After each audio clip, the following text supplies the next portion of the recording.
This is your wake-up call.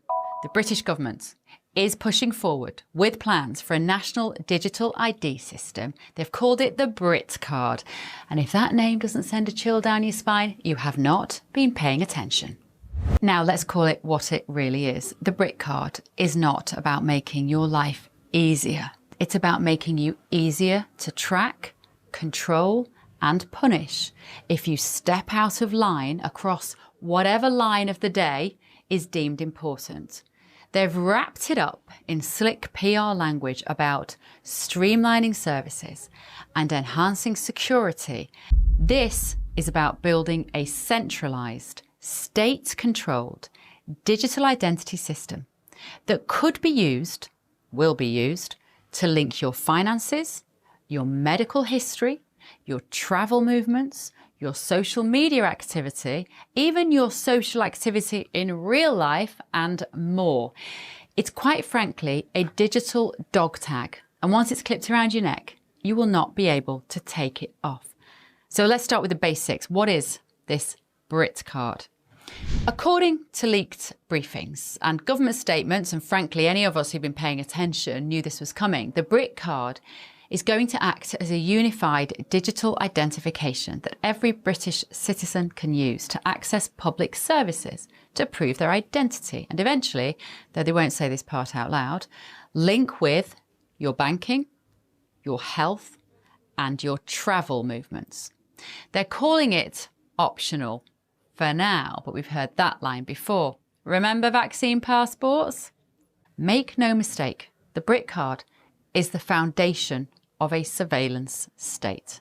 Once in place, it will become incredibly easy to expand, quietly, incrementally, until it is essential for anything you want to do. You want to apply for a job? Brit Card. Rent a flat? Brit Card. Take a train? You guessed it. Brit Card. And once that is normal, it is no longer this so-called card. It is a digital chain. It is invisible, but it is ironclad. The sales pitch, of course, for this is it's all about security and efficiency. The government's narrative is all very slick, and they will say this is to reduce fraud. They'll tell you it'll make accessing NHS services easier or help you prove who you are when applying for benefits. All of that sounds great until you realise what you're giving up in return. A centralised ID, like the Brit Card, will track everything you do. So when you check in to the GP surgery, the government will know. When you make a payment, when you log into a website, when you get on a train, imagine a digital record of your daily life monitored by both public and private entities. Your movements, your choices, your health, and critically, your opinions. This is not hypothetical. This technology exists. It will be easy to implement. The motivation to make it happen exists. And the right pretext, I don't know, another pandemic, a financial crisis, a spike in online hate speech, you will be told this is all for your own good. And if you think this ends with digital ID, I've got a bridge to sell you.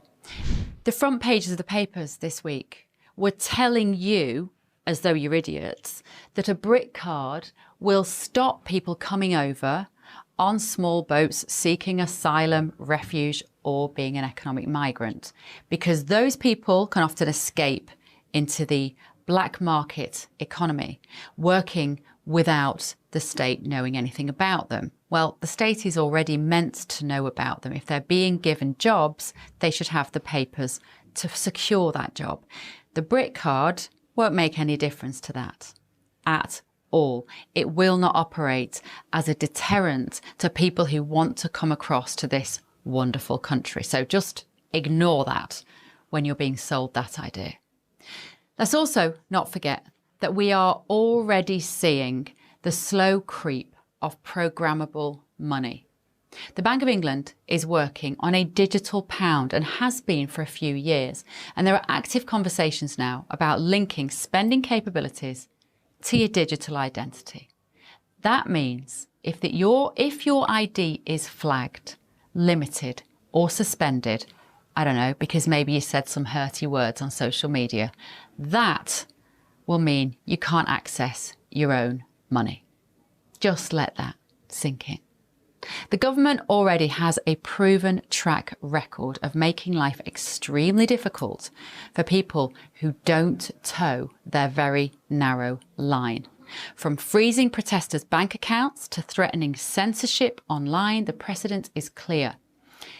Give power-hungry bureaucrats without sufficient conscience or imagination a system like BritCard, and you're handing these idiots the keys to your digital life.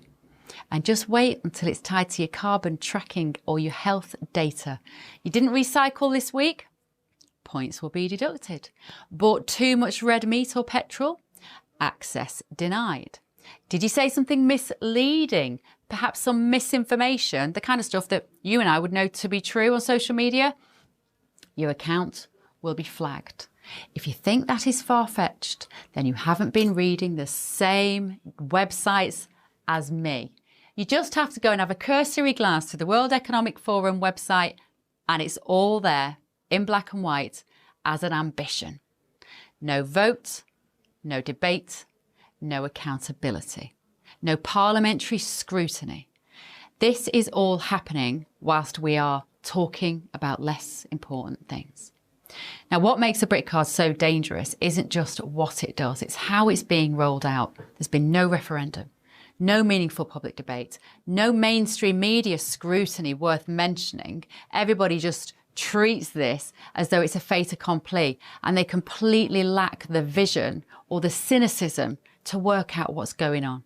It's being slid in under the radar, piecemeal, behind closed doors, dressed up as tech innovation. It is classic mission creep. And right now we're told the BritCard will be voluntary. Of course it is.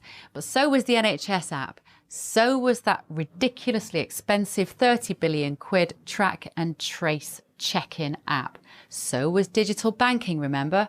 That would always be optional. Not anymore. Over time, these systems like those evolve from handy options for convenience into non-negotiable requirements. The infrastructure is being built while we're distracted. And once it's in, it's only a matter of flipping a few switches before it becomes mandatory. It isn't mandatory, of course, if you're having to be coerced into using it because you cannot function every day without it. And once we're at that stage, it will be too late to push back. Now, people will say, I hear it a lot, if you have done nothing wrong, Bev, you have nothing to fear.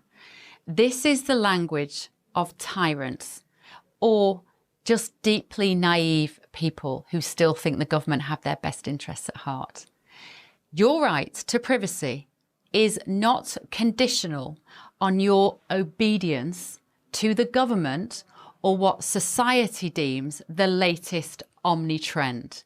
You do not have to justify why you want to keep your medical data, your spending habits, or your daily movements about your city or your country or the world, frankly, to yourself.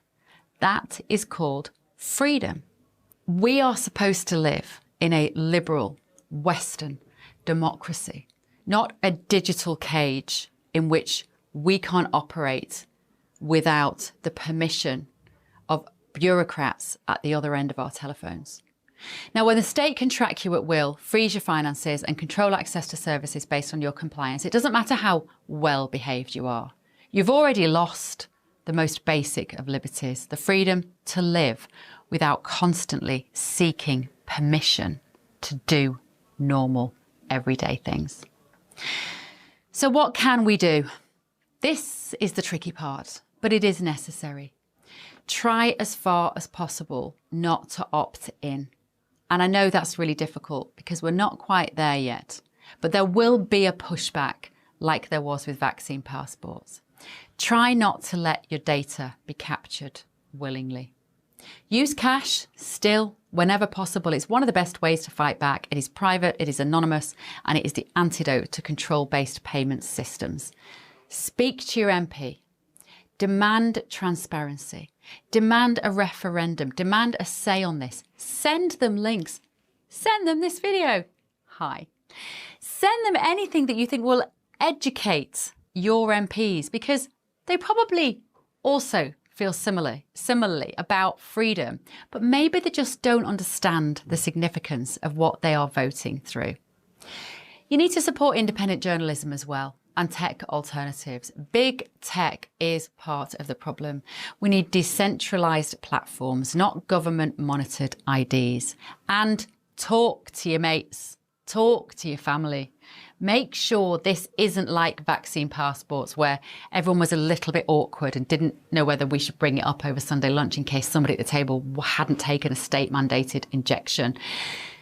Talk about digital ID. Ask people, do you know what the Brit card is? Do you know what it will do? Do you know what the implications are? It's such an important conversation. It's literally the most important conversation that we should be having at this time. Because once the Brit card becomes part of daily life, resistance will be painted as extremist. Sounds familiar, doesn't it? So speak up now while we still can. And finally, this is about power. The Brit card isn't about technology.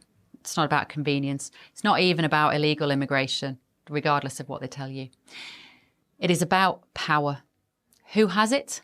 Who controls it? And who loses it?